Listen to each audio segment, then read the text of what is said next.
What's up, guys? Sorry for the delay and for the change of venue.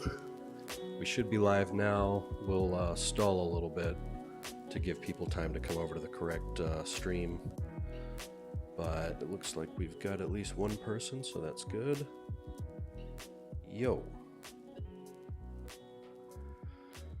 All right, welcome to our live stream in the wrong place. I think what happened is that when we had to reschedule last week's stream, my software automatically started streaming to that link instead of this current one. So, and now somehow we're actually on the right link.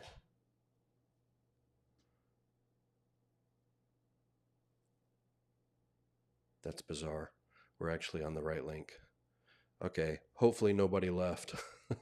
If you can see and hear me, please let me know. If not, obviously you're not gonna hear my request, but it says we're not live, but I'm seeing it here on my phone live. I'm here, didn't have to click on a new link.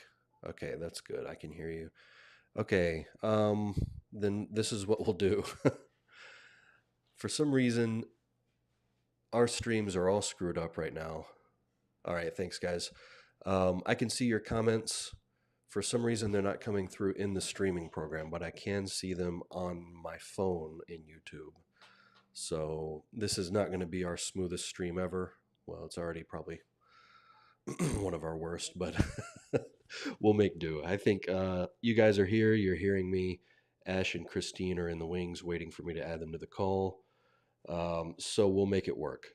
Obviously, it's not ideal, but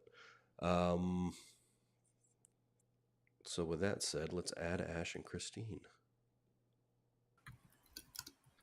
What's up, guys? Hello. Hello.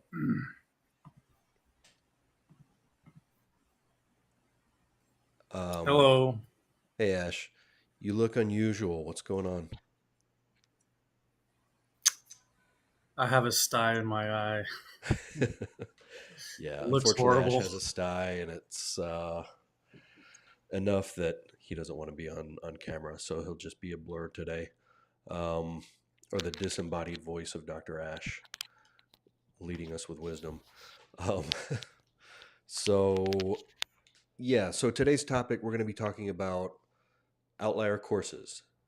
And we've been meaning and needing to do this for a long time. Because those of you who have been with us for a while, you'll know that 3 years and some change ago, not quite 4 years ago, we had 2 courses, a dictionary and some posters. And now we have well over 30 courses. And those of you who have, been with us all along the way, you probably kind of have a feel for how all of our courses work together and what there is. But for people that are new coming to Outlier, and for people who, probably most normal people who aren't obsessed with following every single thing that we do, some clarification and guidance is probably going to be in order. We're going to be putting some more stuff on our site to help, organize all of this stuff and to, show how everything works together. But we wanted to do this in a video too. This will be a first step toward making our stuff a little more user friendly. So, yeah. Ash, I saw your request in our chat, so I'll send that to you in just a sec. Can you talk about Get Speaking real quick, Ash? Because you're the one that came up with Get Speaking 1. Well, before that, I'd like to kind of talk about the whole thing. So, why do we have all these courses? And are they random, or is there a pattern to the whole thing? And the answer is we're building out a set of tools that can take you from zero to fluency. And so there's a pattern.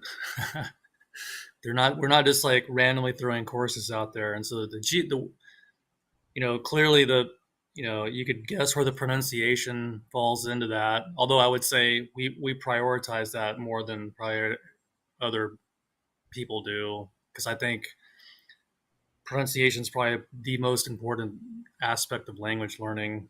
Um, and when I used to teach Taiwanese people English, I would focus on pronunciation, and I tell them, if you speak with perfect grammar but have a horrible accent, nobody will understand what you're saying. If you have a perfect accent and you have horrible grammar, people will still understand what you're saying. Yep.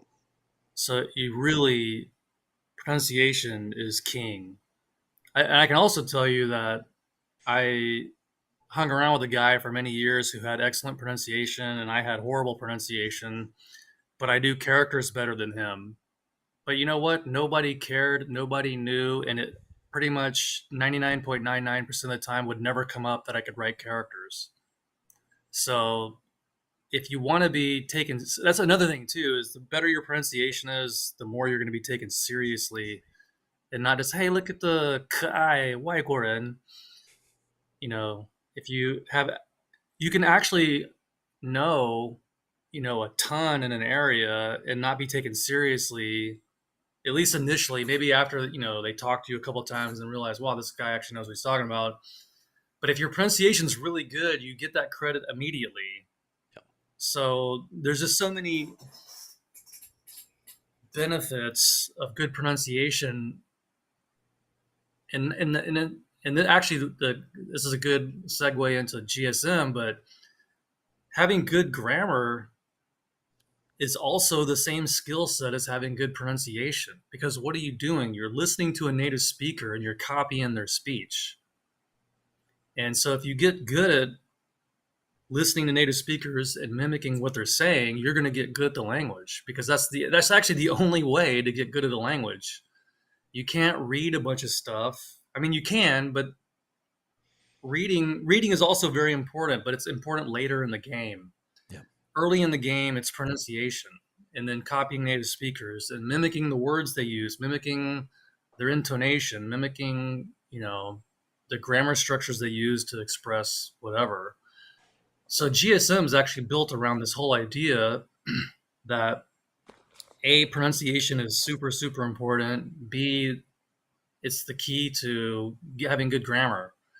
And so that's why in this GSM courses, you're coursing a bunch of sentences, because what you're not only learning the pronunciation, but it's pounding that grammar structure into your head.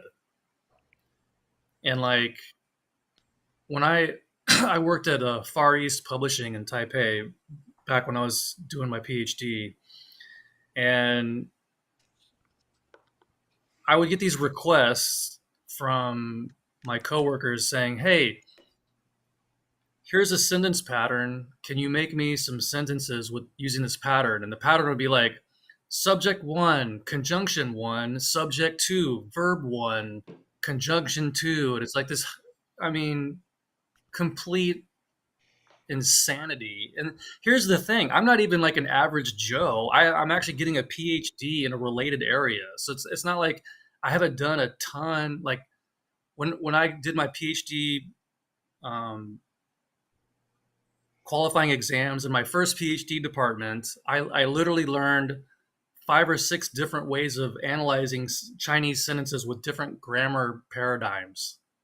So it's not like I don't understand, I don't understand what they're doing there. Right. It's that it's so completely, absolutely removed from how I think and speak English that it would just take me so much effort to go through and figure out what this thing is and then create a sentence out of it. So I told them, here's what you do. Don't send me this nonsense. Send me an English sentence. Send me an English sentence that embodies this nightmare of a formula you've sent me. And I can take that sentence super easily with little to no effort and create 100 sentences just like it. Right? Why is that? because taking an English sentence and changing out verbs and nouns is something any native speaker could easily do. So if we can easily do that, there's a reason we can easily do that. So if and it's because we're just so familiar with English sentences and we're so familiar with the vocabulary, it's just super easy to change them out. But when we switch our brains into grammar mode, we're no longer in thinking about English the way we or whatever language you're speaking, the way you normally think about it. You're literally transferring yourself into a completely different mode of thinking. And the grammar mode of thinking is not how native speakers think when they speak. They Right. think in terms of sound pattern. So GSM is designed to get you speaking in a way that native speakers get speaking. Now, the way you go about it is going to be different because you're an adult, but a kid doesn't sit there and repeat the same sentence a couple hundred times. But as it turns out, as an adult, that's extremely useful. So that's why it's forced on you, and that's why it doesn't give you a lot of writing or focus on the characters because you can learn. I mean, we teach characters. Clearly, that's what my PhD's in. Character origins and evolution. But if you want to get speaking and you want to do it in a way that the result of your speech is going to sound a lot like native speakers, you need to do it in a way where you're actually you're doing the actual speaking, so you're building the muscle memory, you're training your ear at the same time, and like I said, you're also training yourself to mimic correct grammar and word usage and Chengyu usage and all that stuff. So GSM is kind of the gateway into everything else. Yeah. Well, I mean, the culture courses are taught in English, so I mean, you don't really have to speak Chinese to do the culture courses, Right. and that's a good thing because you don't have to be good at Chinese in order to learn about the culture. You can do them simultaneously. But yeah, if you want to get good at the language and you want to do it the fastest way possible, in fact, I'm in Thailand right now, and I'm doing the same thing for Thai. I'm getting a bunch of really basic. I'm not trying to become fluent in Thai, but I'm trying to be able to walk into a store and ask a couple questions about this. And I want this. I don't want that. Right. How much does that cost? And last time I was here, I spent a lot of time on the tones, so I kind of have the tones down without having to think about them, which is that's the first thing you want to do. So this isn't just stuff that I'm saying you should do. This is stuff I'm doing whenever I need to.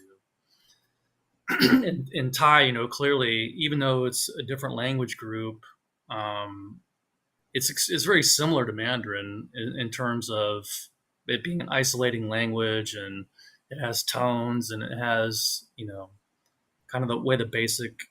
I mean, the words are structured a bit different, I think, in Thai, but Right. nonetheless, they're very similar. Yeah. Yeah. Yeah. I mean, there's um, something you said when you were just talking about the GSM stuff and speaking and all that is um, this is also what some of the best and very intensive language programs do, like ICLP, for example.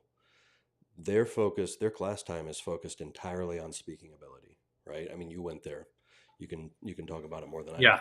than I can, but like oral proficiency is the game because if you can say it, you can probably understand it.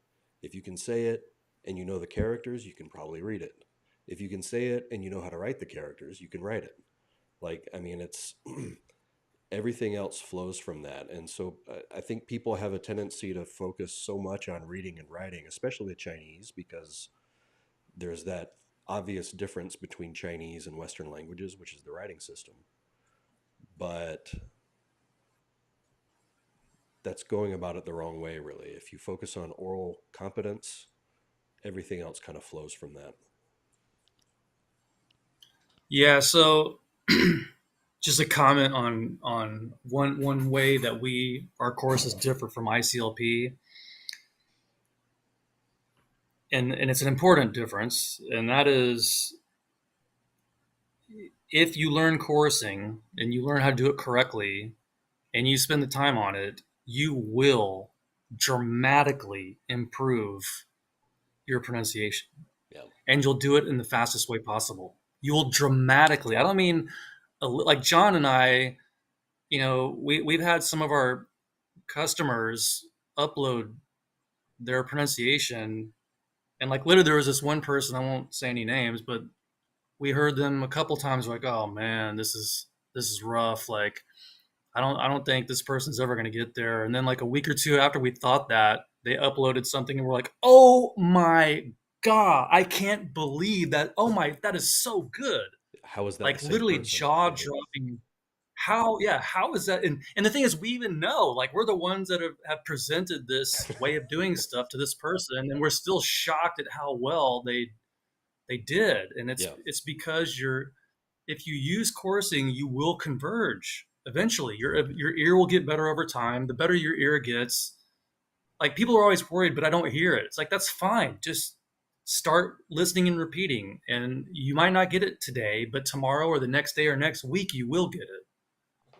And so the thing about ICLP is that they basically take you as you and don't really try to change you. And it's not that, they're not competent teachers, because they completely are. But what it is, if you're a teacher and you're in a classroom and you're saying wrong tones, like, think about it.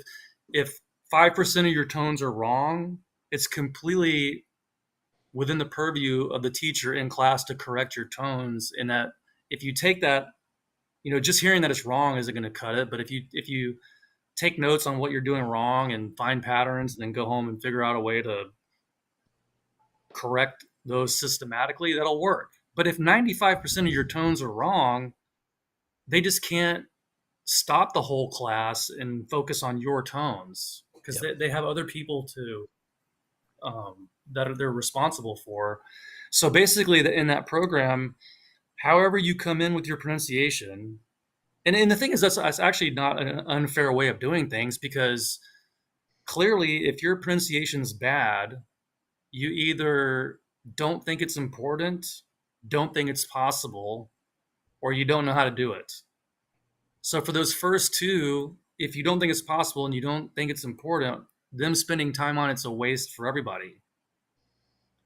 The Right. main time that it helps is when you do think it's important, you just don't know what to do, Right. right? And in that case, they can't fix that in class. You're going to have to take another class or get a tutor or something and spend time outside of the classroom fixing that stuff. So that's an area that the GSM uh, is a bit different in that you get the tools to do this on your own. You just have to put the time in. If you walk that path, you will get there. Plain and simple. Yep. And real quick, Yep. so when I was at ICLP, my tones were horrible. So I do know what it's like to go through there with horrible tones. And I think I thought, I knew it was important. But I didn't know what to do about it, and I wasn't 100% sure it was possible, I Mm. guess, at the time, which is why. And actually, back in this is like 2005, I think. So the internet was even kind of a new thing, and there wasn't, you couldn't just get on the internet and, hey, how do I fix this problem? My Chinese, and boom, 6,000 websites show up. um, so for me, it was actually, I went to um, a seminar in my area for Old Chinese phonology and paleography. And a famous scholar who I was expected to be impressed with my Chinese, because I basically was much more fluent, I think, than probably a lot of the people that were at the seminar. He pulled me aside. He's like, Ash, man, dude, your tones, they suck. Like, all I could do is laugh, because I knew it was true. I knew I needed to work on it. I just didn't know what to do about it. That was kind of the kick in the pants that started my journey to actually do something about it. And it took me years to figure it out. Yeah. Like I kept doing it with my wrong ideas. And it's really interesting because I've been reading recently about some medical stuff because I got sick this past year, and I've been reading up on it, trying to figure out what to do to kind of fix myself. And the current, I don't want to go into what it is and all that, but the current paradigm of how to fix what I have is wrong. What 99% of doctors tell their patients to do will not fix the problem. In fact, it'll make it worse. And there's a kind of a mantra that I say a lot, and that is correct thinking leads to correct doing. So if you're thinking about the problem is not correct, you will not end up doing. I mean, unless you're the luckiest person alive, you're not going to end up doing the right thing. Which also there's a corollary to that. If you don't know how your tones are, I can tell you right now they suck. Because if they don't suck, then you know when you know what's correct when you're saying it because you hear what you know what it's supposed to sound like and you know what you're saying what that sounds like, and you can compare the two, right? If you can't do that, you're probably not doing correct tones, Yeah. right? Because you don't have those are the prerequisite skills for doing correct tones. So if you don't know how they are, they suck. You need to work on them. But this correct thinking is just super important that it could even lead the medical profession astray for decades, like 50 years doing it wrong, still doing it wrong for the most part, 50 years later. And it's because the thinking is not correct. Well, and it's So interesting, like not going that's into any another, details, but you've told me that like one of the books that you read about this had links to a bunch of studies that basically prove what you're saying, and yet it hasn't trickled right. down yet. Um, I think we have sort of an analogy here where we've seen crazy improvement with a lot of people. We've proven that that's possible, but you still see in SLA stuff, you see all this critical period hypothesis and all that, where it's like, oh, you Oh can't learn a good God. accent after a certain age. It's like, well, yeah, you can. Of course you can. We've Well, we've proven it. what they really mean when they say that, what they really mean is you can't learn a good accent using the methods they use. Right. And That's what that really really like means. a lot of the studies I've seen are like, oh, we did a survey of 1 million language learners and you know, statistically they don't reach that sort of level, and it's like, yeah, but look at those on the very end of the bell Right. curve and see what let's find out what they did, because I mean, just describing what happened in a large population doesn't tell you what's possible. It tells you what generally happens. um And actually, it's worse than you're saying yeah. because what they actually do is they'll go in for those million people, then they'll categorize all the wrong stuff they're doing and say, well, this percentage does this wrong, and this percentage does this wrong, and this percentage does that wrong.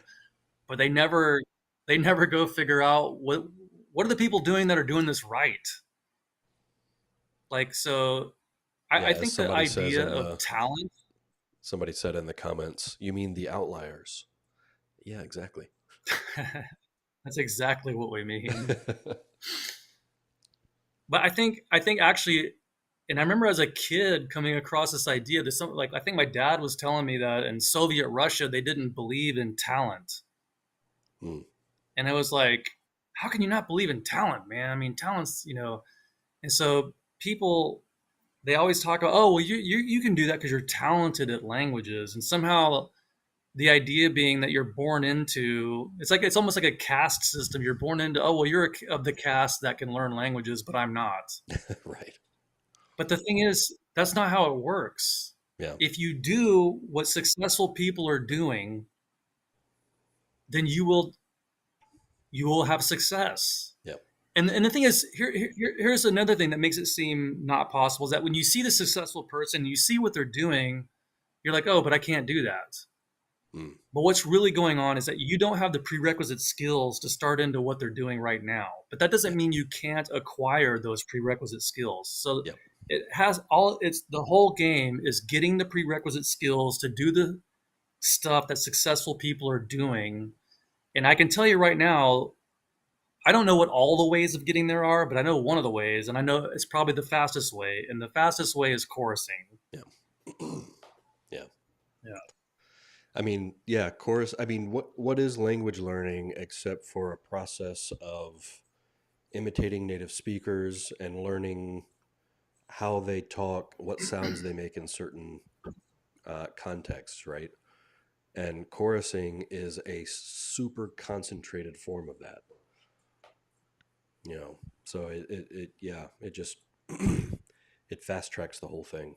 And you get everything. You don't just get the consonants and the vowels, which is what everybody else focuses on. You get the sentence intonation. Like I remember Patterns. talking to somebody in the Netherlands, and they'd give me a bunch of crap about how bad my Dutch was and all that. And I was talking to this person, and I said, "Meen je dat now?" Like, oh, meaning is like, oh, are you serious? Kind of like, are you serious?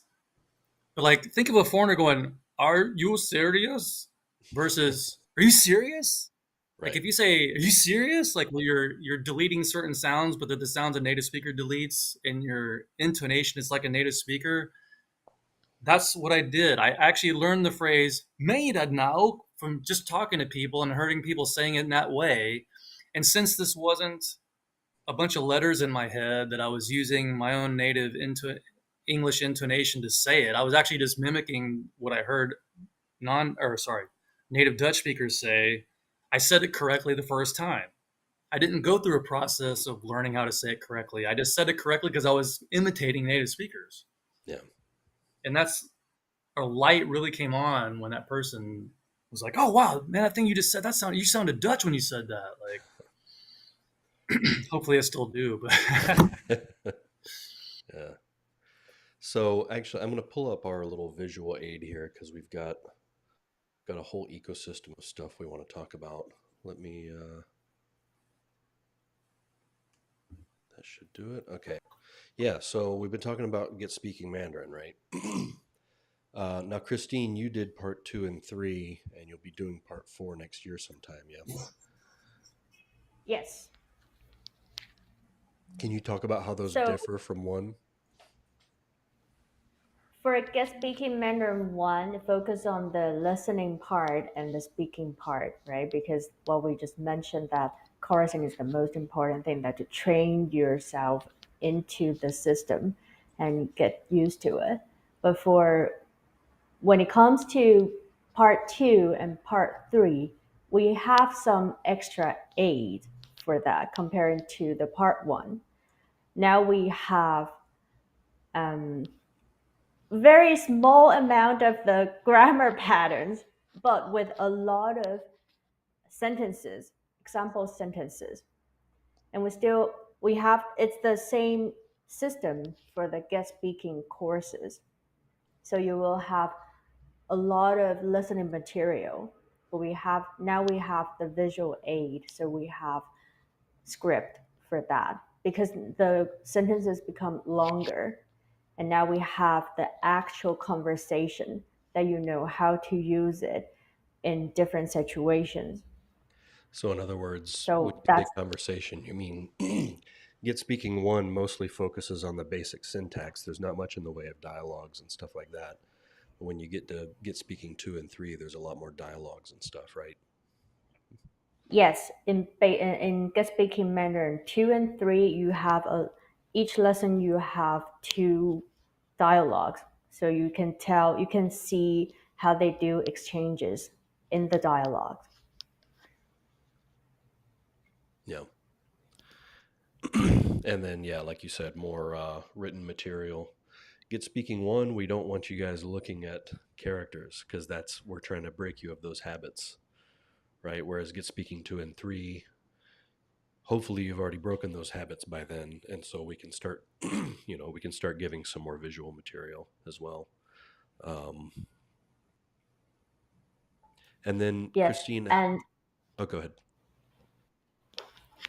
when it comes to Get Speaking Mandarin 3, the sentences become longer. So if you're already familiar with the chorusing style, you can change the chorusing method into shadowing for longer sentences.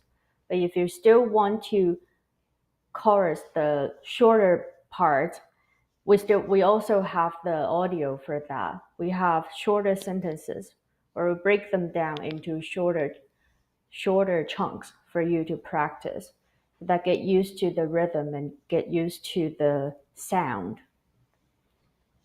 Yeah. And these sentences, we basically have, you can do the shadowing, and then we select 10 sentences, right, for chorusing practice. From 5 to 10, Oh, from depending depend on the lesson. from the yeah, because from the starting from of Get Speaking Mandarin 2, we don't want to overwhelm you yet.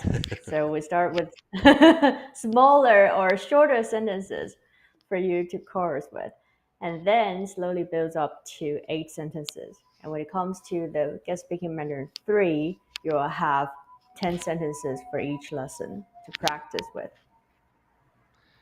And then I know Get Speaking 4 is not done yet, but can you give us a little preview of what that's going to be like?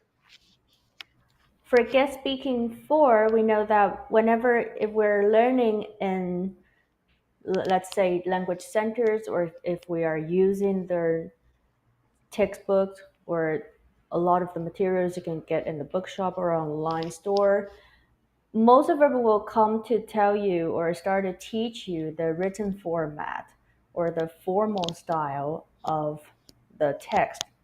But for our GSM, Get Speaking Mandarin, yes, Get Speaking Mandarin 4, we still want to focus on speaking, but just the formality we will add a bit more. Like GSM 3, we already have different formality. We have the formal style of speaking in the dialogue, and GSM 4 will stay similar format as GSM 3, so that you can talk about, but it will focus more on the language island. So each lesson we will have different topic, and we provide a lot of vocabulary for you to talk about that topic.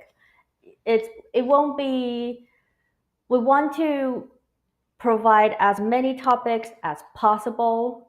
Not that every topic will fit into your interest, but it's good to learn different vocabularies. So when people talk about that, you get the idea. But we'll have the colloquial style and the formal style for the dialogues material.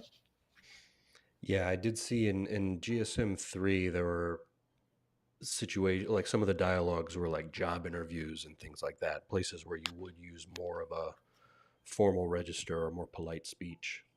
So yeah, as you get more advanced, that becomes more important because, well, at a certain level, people expect, hey, your Chinese is this good. Why can't you use the formal and polite stuff? Right? It's pretty important at that point. So, And and then, also guest speaking for Guest Speaking 3, our topics were decided and voted by our audience.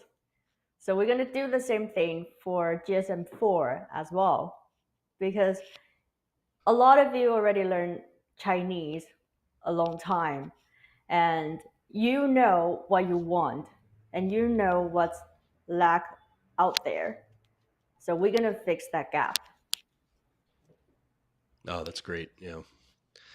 And then you're also doing the Get Listening Mandarin podcast, and I've put it alongside the GSM courses because, well, they correspond, right? So can you talk about the podcast a bit?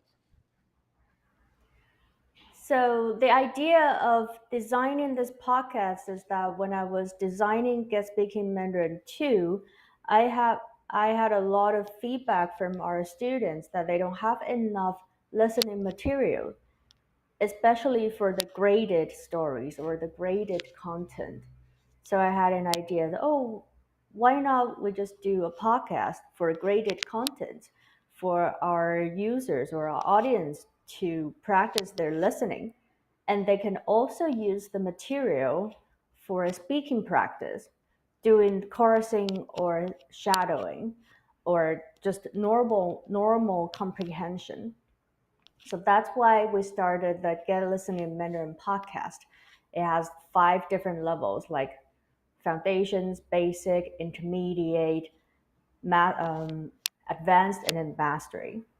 So we want to provide different varieties of content and materials for our audience to help them, to help all of you.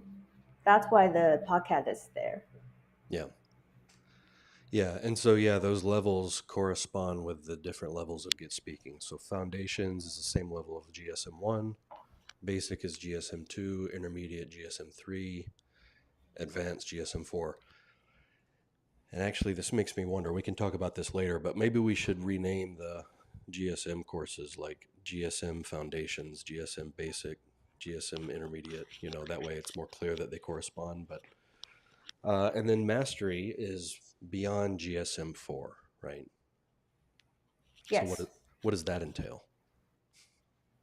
Mastery, the basic idea for the mastery degree is that it is also designed for native speaker. And I've already have some feedback from our native speaking friend.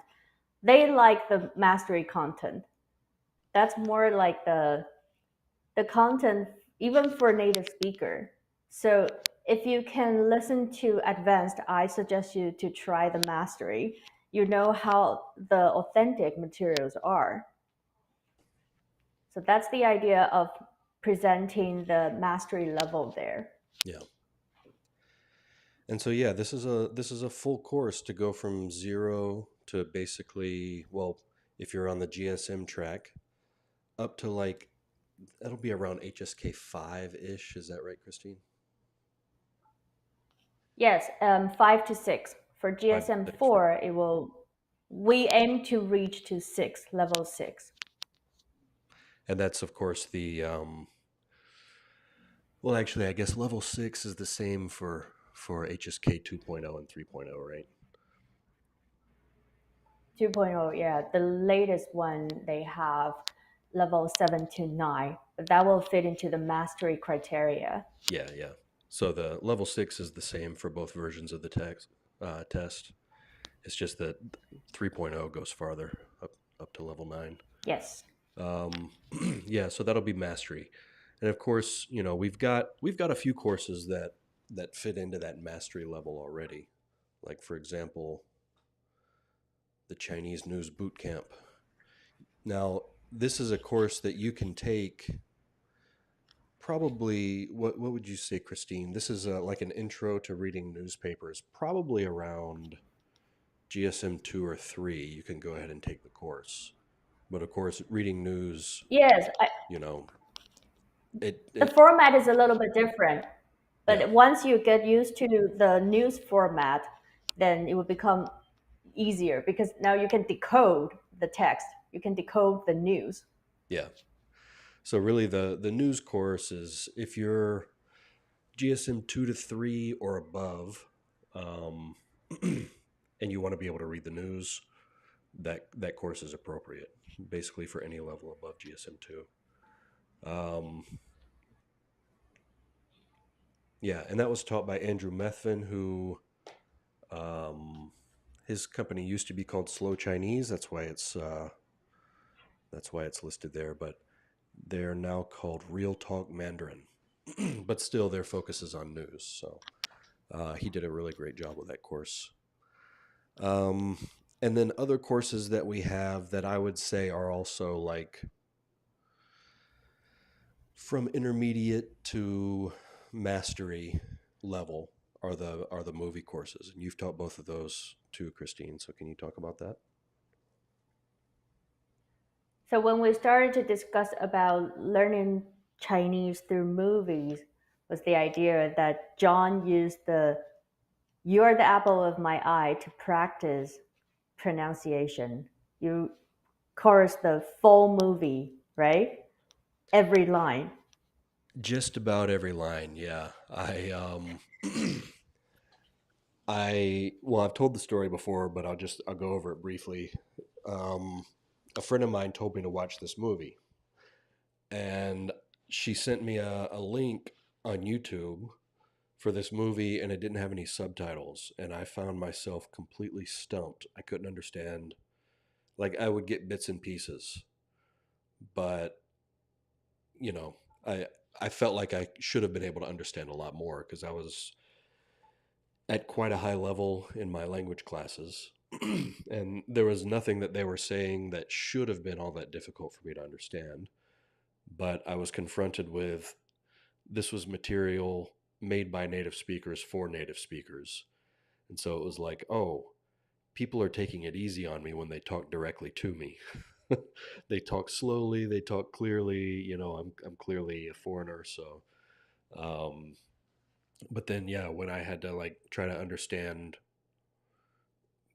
much more natural sounding speech, it was really frustrating. And so I went through, and basically any line that gave me trouble, I would chorus. Now, there are a few lines here and there that I didn't have to chorus, but I would chorus it. And then once I had gone through like a 15-minute chunk of the movie and chorused everything that I had trouble with, well, basically, I now understood all of that 15 minutes of the movie with no problem. And so then I would use it for shadowing practice, and I would use it for listening comprehension practice. I would, you know, listen to it on the way to school every day. Even though I'd already like worked through it intensively, I figured putting it on, it's now comprehensible input, right? So I can put it on in the background and listen to it while I'm doing other things or while I'm commuting. Yeah, and so that's where the idea for the courses came from. We do sort of a light version of that, wouldn't you say, Christine? It's not every line, but it's like selected scenes and certain lines. Yes, it's not every line, and this is the 4 week course content. So we don't want to overwhelm you, but we have the good. It's a good introduction for this movie or for this kind of style of training, and we pick different scenes and also teach you or show you the culture background of that movie, and we pick up how many sentences, like 5 or 10, I think 10 sentences a week Yep. with from different characters, Yep. and so that you can practice with different style of speaking. Yeah, and I mean, it took me 3 months to go through the whole movie myself, and that was with me sitting down for a couple of hours per day.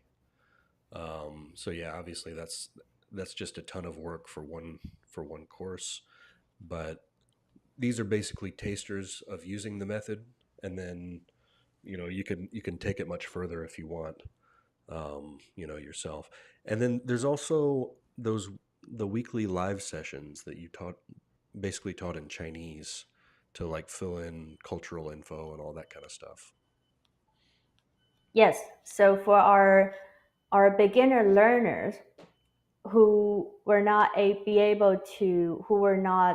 being able to understand the movie content yet, they use the weekly live session as their listening practice, because when I taught in the live session, I spoke slowly and clearly. So they gave the feedback that from this course, the live session was actually the benefit for them to practice languages, to practice listening. And then they will come to the movie later. Yeah, yeah, that's a good point. So even if the full-fledged movie is a bit too much right now, um, you can still watch the movie, practice some of the sentences, use subtitles so you can understand what's being said, and then use Christine's live sessions or the recordings of those live sessions as listening practice, because it's really good. And you did a great job. I mean, that I had seen both of these movies probably a couple hundred times when I was doing my chorusing project.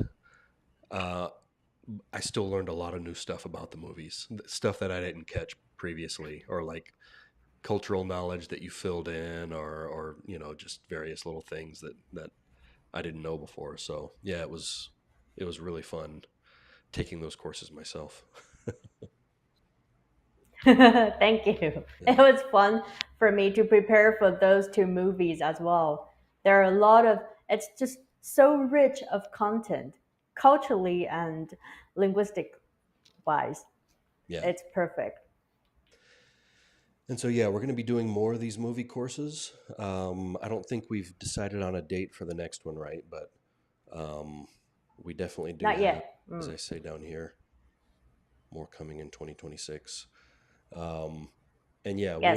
we'll do the plan with this series of courses is to do movies from all over the Chinese speaking world. So we've done one from Taiwan, we've done one that's mostly northern PRC accents, and then we'll do some other ones, from other places as well. We'll do more from PRC in Taiwan also, but we'll do maybe some Singapore and some southern PRC and Shanghai and whatever else we can get our hands on. So, um, yeah, this is going to be a great, if you've gotten to the level that you kind of feel like, you know, I'm understanding when people talk to me, but when I hear native speakers talk to each other, I really struggle. This course will fix that, or these courses, I should say, will fix that problem because it's intensive work with exactly that type of content. Um, And also, if you want to learn to listen to different accent, not necessarily being able to speak that, but being yeah, able to understand that, these are the courses for you. that's right. Yeah, because they're gonna cover a wide range of regional accents. I mean, the audio in our Get Speaking courses are all very standard. We've got Taiwanese and PRC, but it's a very clear standard accent. Um, Movies, all bets are off. You've got actors from all over the place. You've got different speaking styles. Um, you're exposed to like full fledged real Mandarin in these movies. So, Hmm. and then we've got our monthly challenges. So these are Yay! these are 30-day challenges. Now, some of them are like these top three, the three that are about pronunciation. Those are open to go through at any time. You can sign up for those anytime, go through them at your own pace. The rest of them, and I don't have all 12 of the other ones listed here. I've got, what do I have? 9 of them. So there's actually 3 more. But these other ones we do in certain months of the year.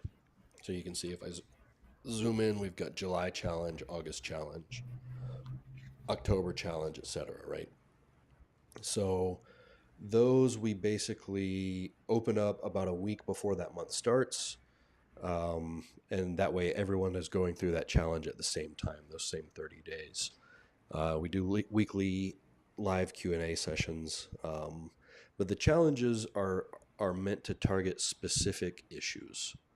Um, like you can see the pronunciation one, if you're having trouble with your consonants, we've got a challenge for that. If you're having trouble with your tones, we've got a challenge for that. Um, I just realized I have 2 consonant challenges um, on this. I'll have to fix that later. But yeah, if you're having grammar issues, we've got a few on grammar. One specifically about la, one about Chinese particles, verb complements, and then we have things like reading comprehension, listening comprehension, communication strategies for fluency. That's going to be next month. We'll open up registration for that. I guess probably today, for anyone that's interested in that. And the cool thing with these challenges is you can take them anytime. Well, sorry, you can you can take them later if you want. Like if you don't have time to do it during that month, or if you can only do part of it during that month, you still have access later on. It just won't be live anymore. Like we won't be doing the live sessions after that month is over. But then you also get to take it again the following year. So every time we do it, if you want to go through and like recover that same material, or say like you feel like maybe you made a lot of progress on your tones, but maybe now they're slipping, right? You can do that tone challenge again. Um, so yeah, these are targeted at specific problem areas that people have.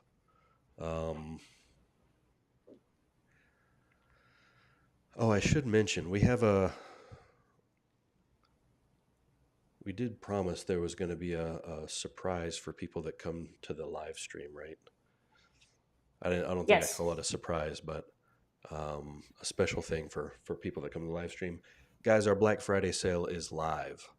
Um, that's we'll talk a little bit about the Black Friday sale. We mostly want to talk about our courses though. But the Black Friday deal is 40% off of everything in the store, with the exception of the Super Pack. Sorry, guys, the Super Pack does include all future courses, so that's not something that we give that 40% discount on. The other exception to the 40% is the Mastery Pack, and I'll show what the Mastery Pack is quick for those who aren't sure. Here we go.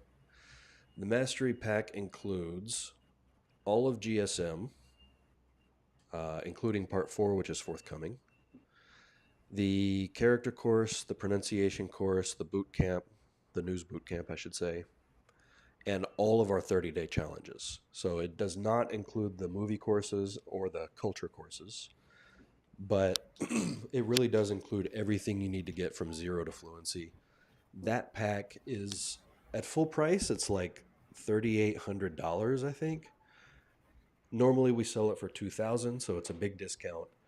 During Black Friday, it's $1,500 or $1,497 exactly. Um, yeah, so if you're interested in the Mastery Pack, um, that's what that is. And that's, like I said, 25% off. Why 25? Well, if you were to take all of the different bundles of various courses and add them up and get your Black Friday 40% off, that would basically be the same price as 25% off the Mastery Pack. So it's an equivalent discount to that 40%. Um, yeah. So that's our language courses. Then we've got the culture courses. Ash talked about those earlier. Um, but just to go over them, none of these require a certain level in Chinese. You can do any of these culture courses regardless of what level you are. The only caveat to that, I would say, is for the classical courses, it helps if you already know a few hundred characters. For the intro course, for the intermediate and advanced, you need to have already done the intro course or some equivalent. Um, and then the Chinese cursive crash course. It's hard to learn cursive if you don't already know the characters. Um, but that course covers about 160 characters, and they're 160 very common characters. So you don't need to know a whole lot. If you're interested in cursive, you can do this at any time. And the cursive course goes into, like you can see here, I've got a famous piece of cursive here. We talk about some of the famous calligraphers and stuff like that too. So if you're more interested in like calligraphy and the whole culture around that, you can do that course even if you don't have, a very high level in Chinese. Excuse me. And then we've got courses on Chinese history. We've got more of those forthcoming. We've got courses on philosophy, on Chinese literature, on specific novels, more of those forthcoming as well. And then, Christine, do you want to talk about that course that you want to do? I want to do the tongue poem system. That's course. Hanshi. 唐诗 course. Yeah, Yes. so that's been a really popular request from people, is that we do a course on Tang poetry. Um, and I've been looking for a teacher, and I didn't think to ask Christine. I don't know why, but 2 weeks ago when I was in Taipei, she asked me if she could teach that course, and yeah, obviously that would be awesome. So we'll do that. We don't have a date yet, but we'll do it sometime in 2026. Um, Other culture courses, we've got late imperial Chinese history. We want to do. We want to do a 20th century Chinese history course. More literature courses. What else? Maybe a course on Another tea and various other we aspects of also Taiwan. want to do we also want to do Taiwanese art history. Yeah, can you talk about that one a little? I mean, So don't promise too much yet because we don't have all the details in place, but yeah, it's something we're working on putting together. yes, yes. So I have a I have a good friend of mine. They have a gallery, independent gallery, and it seems like it's the oldest independent gallery in Taiwan. So they know it was started by an artist, and they are very familiar with the Taiwanese art history. And of course, they have a lot of different collections that can show you as an example. So I thought, oh, why? It's a very good course content, and the topic is very interesting for all of you to understand the history of Taiwan, not just the art history, but Yeah. also from the Japanese period of time until recent nowadays. Hmm. So I think it would be a very interesting topic to talk about as a culture course. Yeah. And we have a few videos that we're working on that are going to be posted to our YouTube channel about that. They won't be part of the course, but it'll kind of give you an idea of what the course is going to be like, or the subject matter. So yeah, that'd be really cool. There's a bunch of other. We want to do a Chinese art history, like from ancient times to well, probably traditional Chinese art history first, and then we'll do like modern Chinese art as well. Yeah, a bunch of other culture courses forthcoming. So, and we're always, you know, open to hearing from you guys about what courses you want to do because, we want to be able to put out what you guys want. So, any sort of Chinese culture courses that you want to see, let us know. Any movies too, if there's any certain movies that you are hoping that we'll do, we're always open to suggestions. So, um, yeah. Dr. Ash, are you still there? Can't tell if your mic is on or not.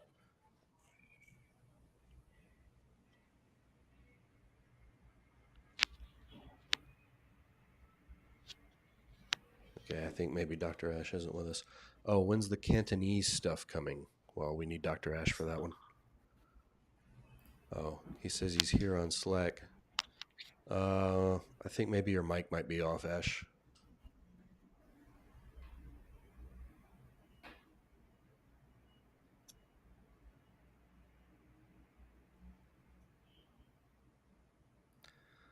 Um,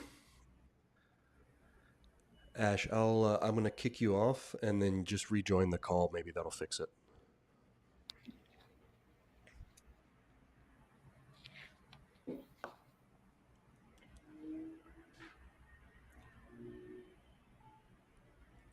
Any questions so far from the comments, or as we cannot see from here? Right. Well, that was the Cantonese was a Can was you a hear me? question from the feed. Yeah, we can hear you now, Ash. Okay. Uh, I think we should do a translation course. Oh yeah, yeah. Course on how to translate.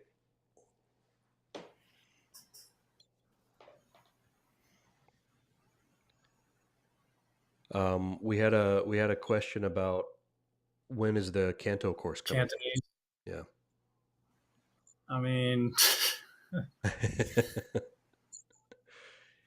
it's Yep, Ken. yeah. I don't know.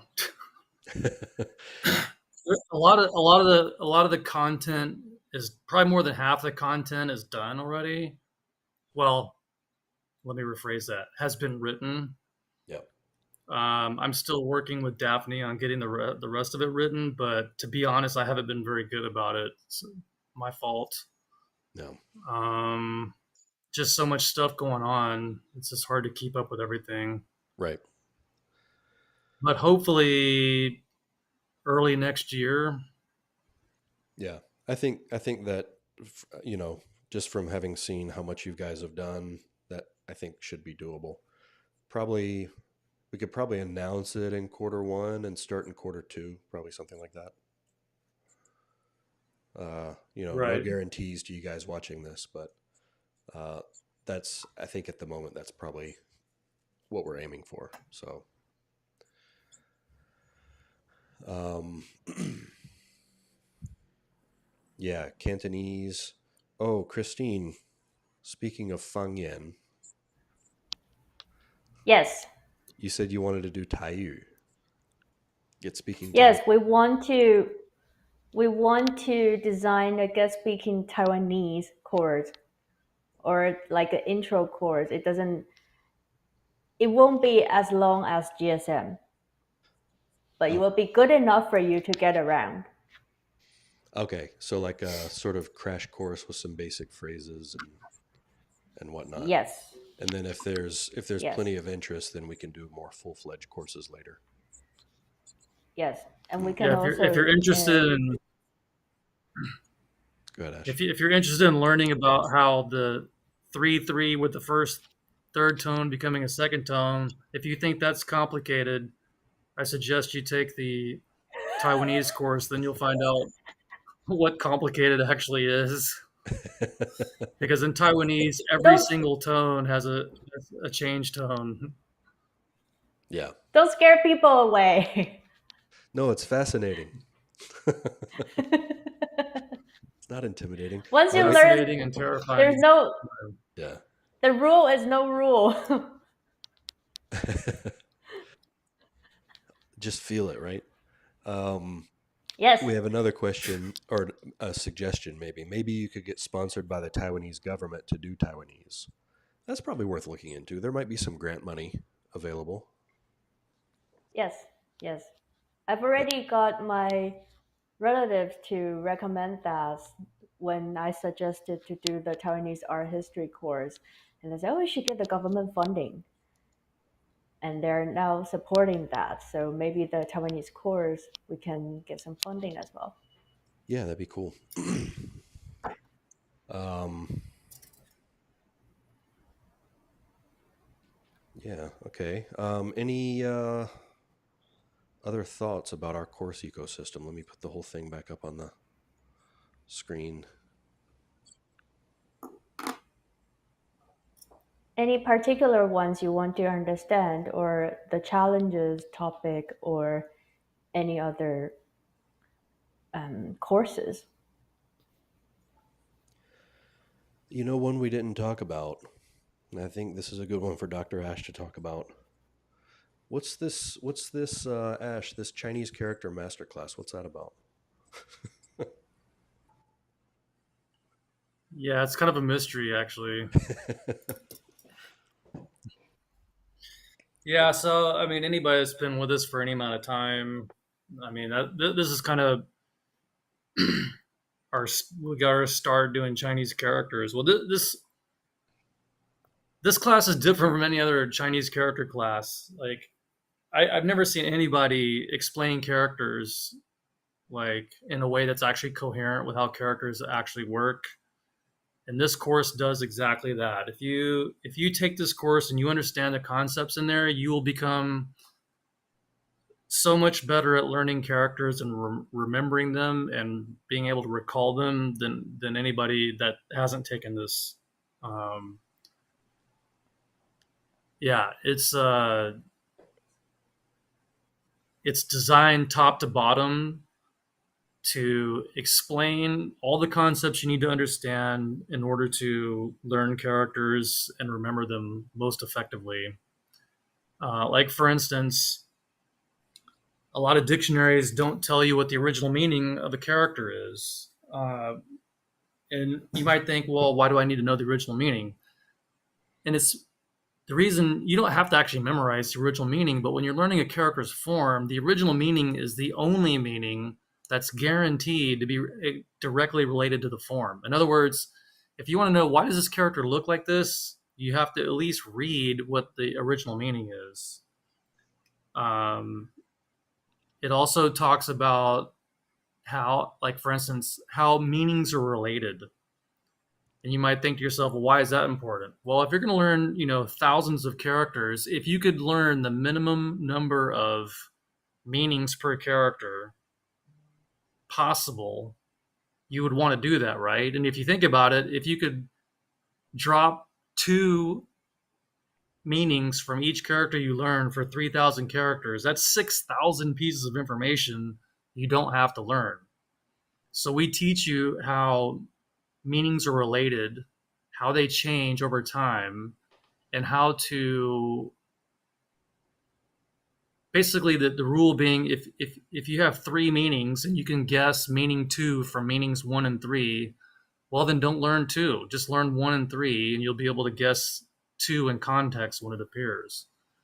We also teach you how to make the best use of sound components. Um, a lot of newbies coming into Chinese, they get really annoyed that the sound of the sound component and the sound of the character are often different. Instead of being annoyed by it, if you understand kind of how that works and what the rules behind the sound changes are, you can learn these things much, much more effectively. Yeah, use the system to your Um, advantage. yeah, and that's actually thank you for saying that, John. That's another principle. Learn how characters work by learning characters and by learning the system of characters. So you learn the system by learning characters, but also learn characters by learning the system. So you begin to see characters on a system level, the interrelationship between characters, and so you're not just learning each character as an individual that's isolated by itself. You're learning that character, how it fits into the system overall, and you can use your understanding of the system to better remember the characters. So anyway, you just end up learning a bunch of stuff that doesn't get taught anywhere else, and if you don't already know, I did my PhD in Taiwan in Chinese paleography, which is the origin and evolution of the script. So this is taught from somebody who has a deep understanding of the system of characters, and like an average native speaker is not going to have a deep understanding. An average native speaker, they know how to use it. They know which characters to use at what time. They know how to write them, but they don't have a deep understanding of how they work as a system because they haven't had to learn that. And so this course is actually designed from somebody who does. So that's somebody being me, but and John, I guess too. Thanks. But anyway, you will become a master at learning Chinese characters if you take this master class. Yeah, and something I want to point out in your whole description of the course there, not once did we talk about you're going to learn the most common X number of characters or anything like that. That's not what the course is about. That's the question that we get all the time is like, oh, which characters am I going to use? Or which characters am I going to learn? And that's secondary to what we're actually teaching you.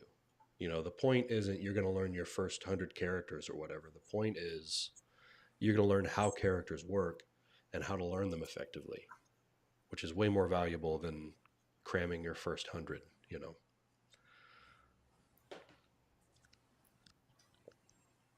Yep. We have another course request, History of the Chinese Language, not Chinese characters. Ash, I think that would be a good one for you to do. I'm not signing you up for it, but Well, I'm just I'm thinking not about committing it. like From history which as far perspective? as like for how far back are we going? Yeah, So, yeah. what I would like to see, what I think would be really cool, is a sort of a survey type course where you start from like Old Chinese, or you could even do a little intro unit on like Proto, Sino Tibetan. I don't know much about Proto. Yeah, yeah. But basically, from Old Chinese to Modern Chinese, like an overview of how the language evolved, how the dialects formed, etc. Um, not getting into the weeds with like the actual phonological system per se, but a sort of survey of how the language changed over time, with maybe some, some of the Middle Chinese system and whatnot. Well, I remember we talked about a course idea as introducing different dialects for people to have an introduction to the different dialects or to the main dialects that people are using in both China and Taiwan. Taiwan's but mainly Taiwanese, but in China you have the Shanghainese, you have the Sichuanese, Sichuanhua. Christine, can you twist your mic a little bit? Because the hard plastic part on your cable, when it hits your necklace, it's making a loud clicking sound. Oh. Okay. There you go. Well, I'll hold it. All right, that works. Yeah. A class on the different dialects would be cool too. Like I took a dialectology course in grad school, but we never listened to the languages being spoken or anything like that. It was all very abstract, like book reading, learning about wen bai yi du and stuff like that, and the tone system of each language. But we never listened to it except for the professor doing his best to pronounce the IPA for various syllables. But that, I say doing his best, but it wasn't that great. Right. It's like if you ever Is wanted that to that hear an dude with the attempt at messed up hair? Shanghainese. What's that? Is that that dude with the messed up hair? Yep. Yeah, I didn't want to say his Always name, came but in 30 minutes. yeah.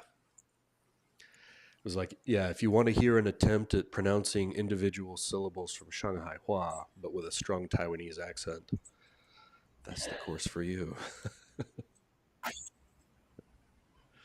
Dude, that guy was something else, man. Yeah.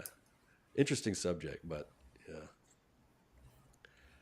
But yeah, history of the Chinese language. Any riff on how you might teach a course on dialects? I mean, off the top of my head, I think what I would like to see is like what you're going to get in any dialectology course is going to be sort of an overview of how tones derive from Middle Chinese. You'll get an overview of how the sound system derived from Middle Chinese. But what I would want to see, I think if we were to do a course like this, I would want lots of examples of those dialects being spoken. That's what I felt was missing, and maybe even learning a couple of phrases in each one. Like if we're not training researchers on dialectology, we can kind of shape the class the way we want it, right? So even just learning a couple phrases in a bunch of different dialects would be a really cool addition to some of the more academic stuff. We can, what I would like to add in the course is having one sentence and speaking in different dialects so you can tell the difference and find the similarity. Oh, Christine, can you and you Ash too, you can do Cantonese. Christine, can you do Mandarin and Taiwanese? Like give an example Yeah, sentence. sure. Yeah. 今天要吃什么？今天要吃什么？ My example is always about Gumyat. food. I was gonna, yeah. Gumyat. Man, my voice is messed up. Put you on the spot. Gumyat sung sigmaya. Okay, can we do all three of those again, one after the other? Mandarin, Taiwanese, Cantonese. Okay. 今天要吃什么？今天要吃什么？ You changed it, didn't you? I thought you said 今天想吃什么 the first time. 真的吗？ Gumyat you 台 sigmaya. Gumyat you sigmaya. Actually, do 你想去哪里？你想去哪里？你要去哪位？你想去邊度啊？ It's really interesting because like individual words, well, I find Taiwanese pretty opaque, despite the fact that I live there and I learned a few phrases here and there. I find it really hard to pick out words in Taiwanese and map it to words in Mandarin that I know. I find it way easier in Cantonese, depending on the sentence. Obviously, some words are different; they're not related to the Mandarin word, but um, I That's probably because you haven't learned it. Like I took a couple semesters of Taiwanese, and like this past time when I was in Taiwan, I would hear people speaking. And I'm like, man, I can catch like a lot of word. Like that dude when that guy was talking to us, the older guy that spoke Taiwanese. oh yeah, Like when he was like, I understood a lot of what he was saying, like probably mm, 60%. So it's probably because you haven't like you've spent a little bit of time with Cantonese. yeah. Well, significantly more than I have with Taiwanese. Like I learned some phrases, but that's about it. So yeah, maybe I Like was. how do you say 时间? 吸干 Oh, Shikan. Yeah. Yeah, 时间 in Cantonese, 时间 In or like Japanese, it's 时候. Jikan. Yeah. Jikan. Yeah. How about 的时候? Is the 的时阵 Eshizun, yeah. 嘅時候 可 Gesiho. 以做嗰啲嘢嘅時候. What is Shizun? What is Zun there? 时阵那个 Probably 的时 Jian, Oh, 候，Shizhen. Okay, yeah, 对，Shizhen. Interesting. 一阵子的阵。时阵 Yeah, 一阵子. 啊，Ah, 一阵子 we can do soap. soap, Soap. uh, Yeah, 肥 Feidzao. in Chinese it's 肥皂, right? But in Taiwanese it's sabun, which is from French or Dutch. The Oh, savon. yeah, savon. I cannot pronounce Yeah, that. savon. Sabun. Because oh, sabun that is would be from French. Japanese. Yeah. Oh, and yeah, that's another thing. Taiwanese has a lot of loanwords from Japanese. So I remember talking to a cab driver who didn't speak very much Mandarin. Like he could get by if he had to, but you could tell he doesn't spend much time speaking it. And so he was really struggling, and he would just throw in random Japanese loanwords because it was what he was used to using in Taiwanese. So he would say like, "我在看 terebi 的时候." And I was like, "Did he just say terebi?" So that's, for people that don't know, that's television loaned into Taiwanese from Japanese rather than saying 电视. But I happen to know that in Japanese already when he said it, so I understood him with no problem. But yeah, so we have a question here. What are Chinese dialects in Southeast Asia related to Taiwanese and Fujianese or Chaozhouhua? I mean, there's a ton of I mean, Hokkien speakers, right, all over Southeast Asia. And it's, well, Christine, you can talk about this, but it's pretty mutually intelligible, right? Yes, and it's all the majority of them are Hokkien, but because people migrated to different areas. And for example, let's take Taiwanese as example. Taiwanese is actually a part of Hokkien. It's the Ming-Nan, South Ming dialect. Yeah. But it's because the people who moved from there to Taiwan has already lived in Taiwan for a long time, and Taiwan is an island. So they form their own style. It's not due to the political reason they didn't communicate with the South Main people for a long time. So the languages are a little bit different because we all know that languages grow. Yeah. They would become a little bit different. So it's the same as all the dialects in Southeast Asia. Mm. For people who use the dialects there will be slightly different from the original place. But people can still talk to each other. Like I recently visited Penang in Malaysia, and most of them speak Hokkien there, or even the spelling are all in Hokkien. Mm-hmm. Well, for us, we don't have the spelling system. But when I got there, when I read out the sign, I immediately know what that is. It's what kind of it. This is very helpful for ordering food, I have to say, or reading at the directions, Yeah. reading at the place sign. So basically, the I would say more than 80% they're the same, Yeah. only slightly different. I mean, it's kind of like US versus UK versus Australian and other Englishes, right? I mean, it's like the accent may be a little different. Some of the vocabulary is going to be different. Americans say truck, Brits say lorry. We say trash can, they say Bin. bin. But my impression as a non Hokkien speaker is that it's kind of like that. There's different vocabulary, like Indonesian Hokkien speakers will have some words borrowed in from Malay or like from Indonesian.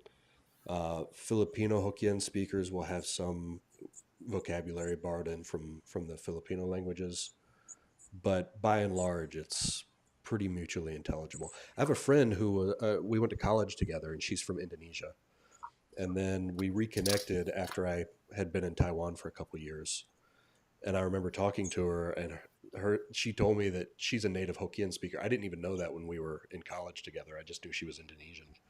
She was like, "Oh, I'm a native Hokkien speaker, and I have to have business meetings or like on Skype back then when Skype was still a thing, and it was all in Hokkien, and we have no problem understanding each other, like with Taiwanese clients." So, but then Then that's there's not the same as the English situation. Because I lived in the UK and I didn't understand half the stuff people were saying there. More so in Manchester than London, but even in London, people come up to me on the street and say something, and I'm like, I have no idea what they're talking about. yeah. All I get was the they're all hate shit, what, no.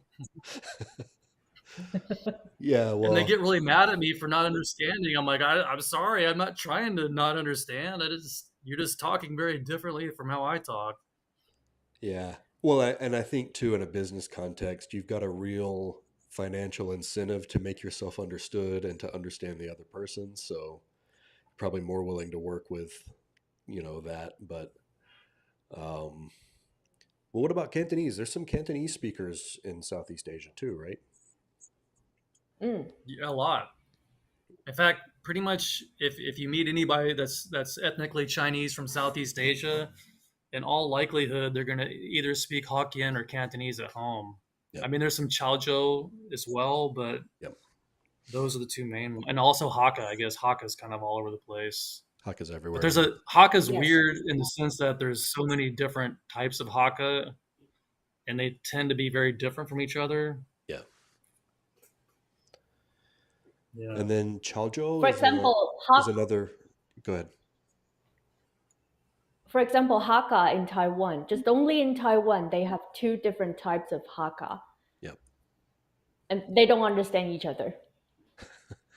Yeah. Is it regional in Taiwan? Like one type is more spoken in certain areas, or how does that? Yes, yes, yes. It's one is called the Shanxian, one is called the Haixian. One is on the mountain, one is on the coastline. Oh, okay. So Is there's that the different Taiwanese types. mountain or coastline, or is that from China? In other words, You are mean those names the? from Taiwan, or do I have those no people idea. I migrate don't from those know. areas in China? Yeah. I'm not sure. Haven't looked into that yet. Hmm. But I do know I my know. Indonesian student told me in Indonesia there are a lot of Chinese descent community islands that mainly. So, for example, from the island he came from, they're all people from Hokkien, so they can speak Hokkien. But he said if it's another island, it's all the people from Cantonese area, so they speak Cantonese there, but they don't speak Hokkien. Interesting. I mean, that makes sense. And then Chaozhouhua is also a Min language. Is that right? It's one of the Is Ming it? languages, but I remember it's in the same area. Well, Fujian province is big, Yeah. and Chaozhou is one of them, but they only share very few common words. Because one of my students' mother speaks Chaozhou Hua, but when I spoke Taiwanese to her, she couldn't understand. Right. Yeah. Yeah. It's They distant enough, right? only only few words that she could pick up, or Right. only few words when she said, I was, oh, I can have a guess. But is it Minnan though, or is it like Mindong or something? Yes, it's me none. Minnan. Okay. It's just a different branch of Minnan. Interesting. So yeah, But for dialects, yeah, class that's on the dialects would be intro about the dialects. yeah, yeah. Yeah. That'd be a cool one. Um So we just taught it live. yeah, there's a taster. Um but yeah, I think if we were to do a course like that, we would want like a little phrase book sort of thing for all the different dialects, so people could see how they really sound, and learn a few like useful phrases in each one. That could be fun. That would be Um, you. You'd be able to impress a lot of people if you had a set phrase that you chorused in like five dialects. yeah, yeah, that'd be. He says, "Sign me up for the full class." Yeah, me too. Actually, I enjoyed the dialectology course that I took, but it was all about tone systems and 语言层次, language layers, 文白易读, colloquial and literary readings. It was pretty dry. Um, Something like this, I think, would be a lot more fun. And maybe we could I recruit some took people from these polyglot conferences to teach their a couple phrases in their dialects. right. Yeah, I took a dialectology course in the teaching Chinese department, and the professor was an older guy. And in Taiwan, you have one for each class. You have one lecture per week. It's like 3 hours long. Dude gave the exact same lecture 3 weeks in a row. The same lecture. Like the second Wow. time, we were like, the second week we're like, okay. The third week we were like, dude, are you all right? Like, should we call the doctor? Like, it's like, yeah, you gave this lecture twice already. Like last week and the week before that.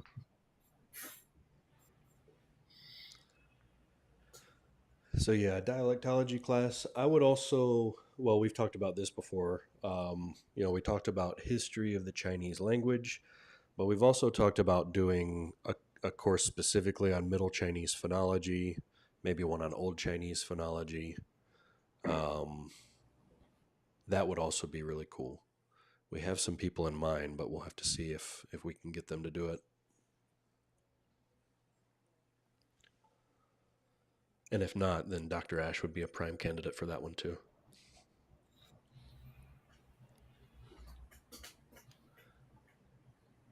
But yeah, like I said, we're always open to other ideas. If there's anything about Chinese history or culture or literature or anything that you're interested in, like I mentioned offhand earlier, one on tea, I think would be cool. I like Chinese tea. So like even just one about that touches briefly on the history of Chinese tea, but also gives a good introduction to the various types and how to brew it and the culture around it and stuff. That would be really cool. Um, and Christine, you know quite a lot about tea, I discovered.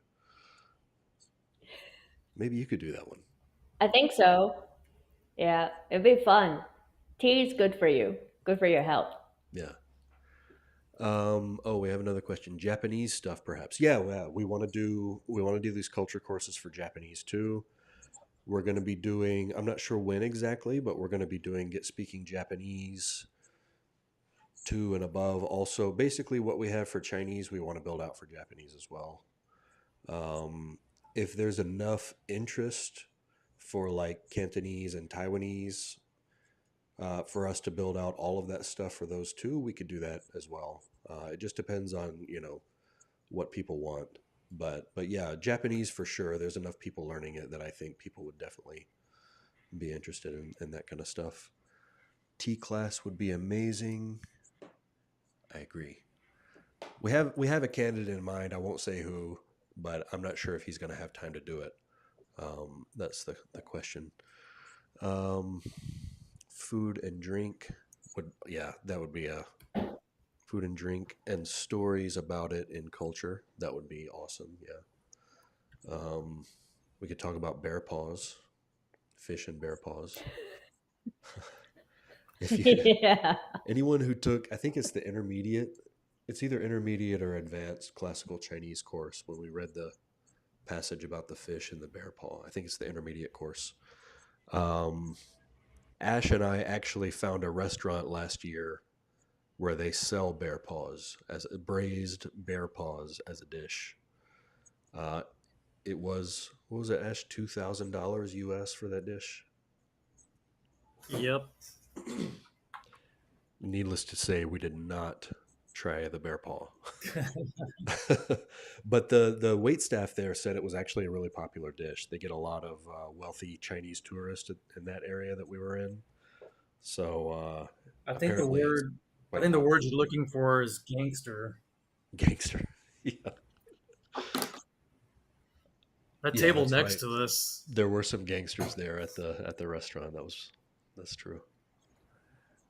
See, I went to a tea tasting in Jiufen and it was fascinating. Yeah, there's some really cool, like the famous one is Ame, right? Or was it Yes. Ame? I forget the characters, but um, but then there's But you another one like another further up one. the hill called Jiufen Chafang, which I really like.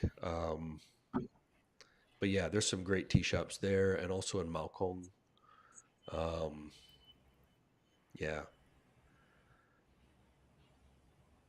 Taiwanese tea is great. Oolong, Taiwanese oolong is fantastic. But yeah, a tea culture class would be cool. One on food and food culture would be amazing. Talk about the various regional cuisines, famous dishes from each area, street food. We could probably do a couple of courses on that actually. Um, yeah, Then I would suggest we should do a field trip to do the course. yeah. That's another thing that we can't say too many details just yet, but there's other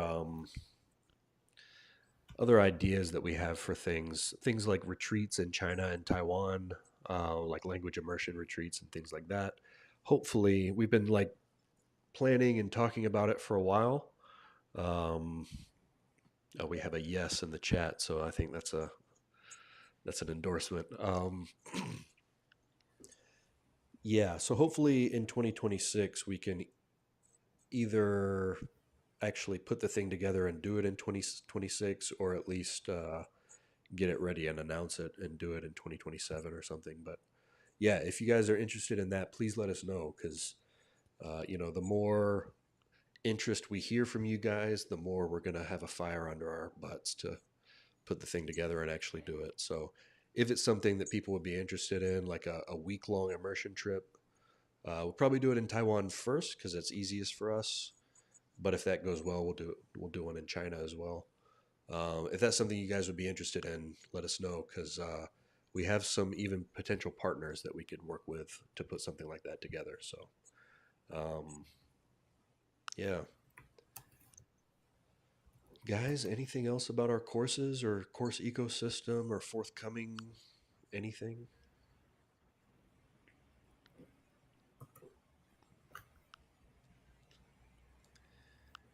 All right, I think we've covered what we wanted to cover, right? And I think we've answered all the questions. Let me just scroll back through real quick and make sure. But yeah, I think sorry for the technical difficulties at the beginning, guys.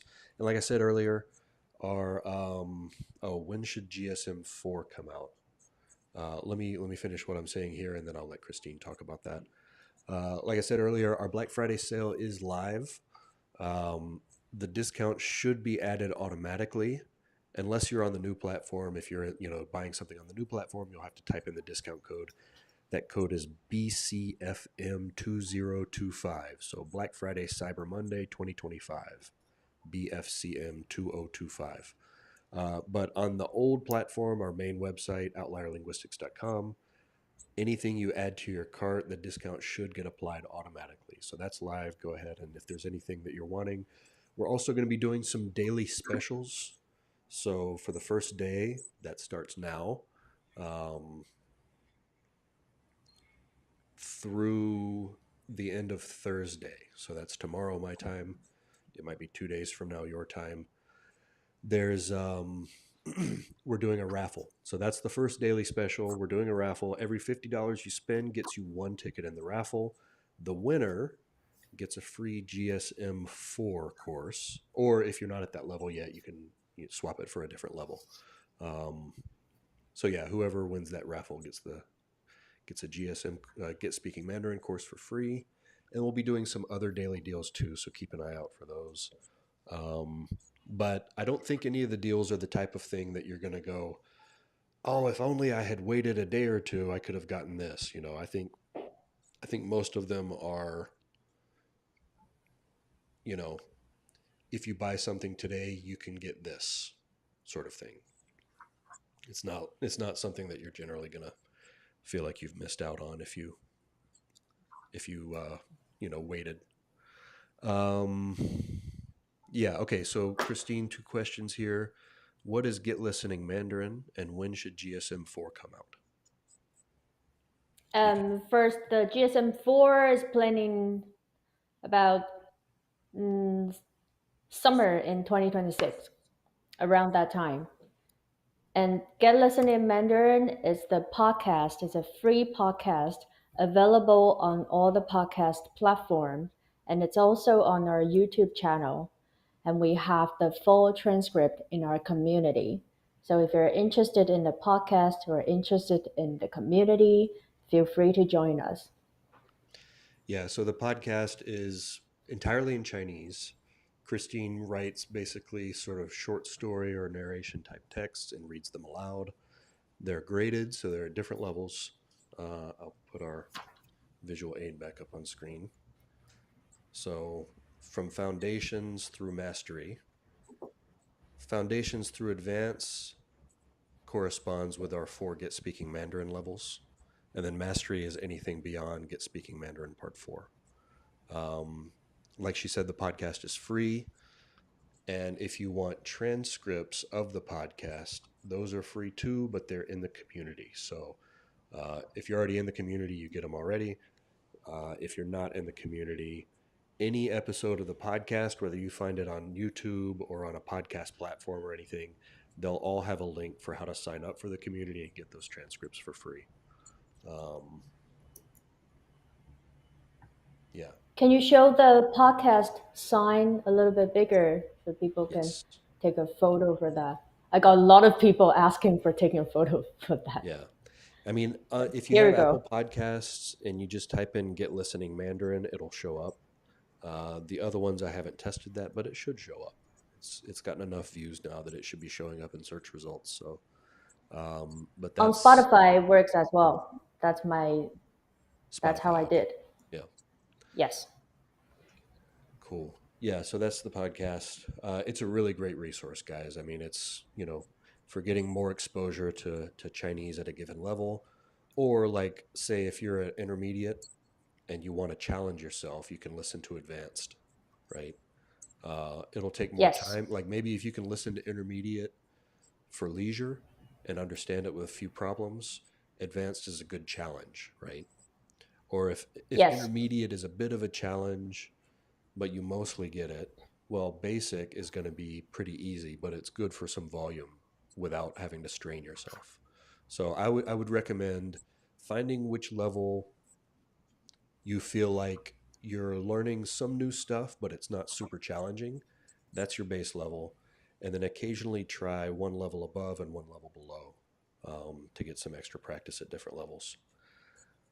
We've got And I also want just to add on that. Go So I ahead. just want to quickly add on that podcast for the graded content. We focus on the same topic for example, for traveling, the topic for traveling will come in 5 different levels so that you can work through different levels in the same topic. That's how you can learn with graded content. Yeah, that's a great point. If you do a travel episode at intermediate, there's going to be another one about travel at advanced, and so you can practice your listening at different levels on the same type of topic. Um, Somebody said just immerse, bro, and then someone else said, haha, that could have been the name of the podcast. But yeah, I mean, I think though the idea of just immerse, bro, is like just turn on a movie or a TV show or something, right? And it's like, yeah, that's great. But if it's beyond your level, some scaffolding, some graded material can really help you to get there. So that's the idea for the podcast. And we've got thanks for the hard work on the podcast, Christine. It's great. That's Thank right. you. There I we go. hope I want to continue doing it. But like what you heard, we have so many upcoming courses. Yeah, we'll have And to figure out when we I can will do I squeeze in will some do more more. podcast Yeah. time. Yeah, Yeah. yeah. All right, guys. Any other comments before we wrap up, or thoughts on future courses, or last thoughts, or encouragement for chorusing? I bet Ash has some choice words there.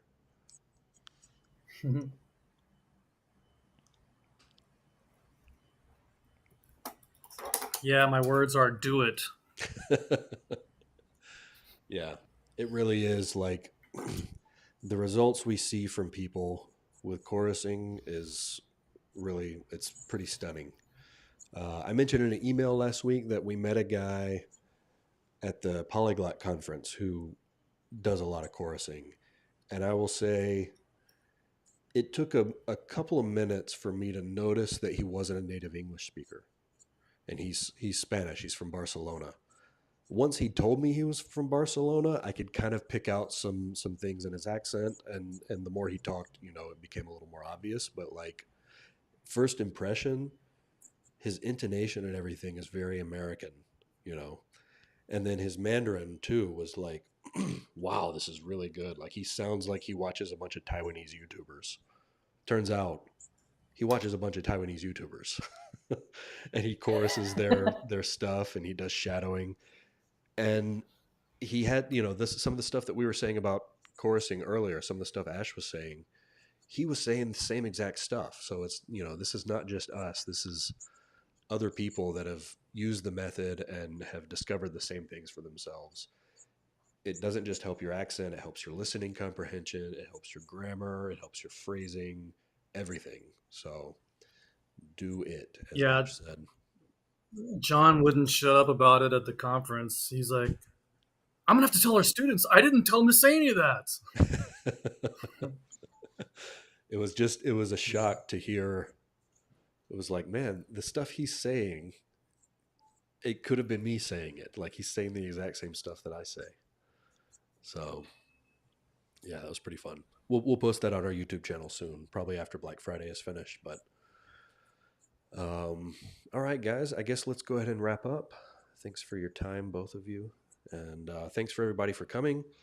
If you have any questions about any of our courses, always you can get in touch with us either via the community or via email. And if you have any questions about the Black Friday sale, also shoot me an email or use our chat function on our website that goes straight to my phone. So if I'm in a place that I can answer it, I'll answer it immediately. If not, I'll get back to you soon. So, all right, guys. Thanks for coming. Thank you. See ya. See you later, Ash's disembodied voice. Take care, guys.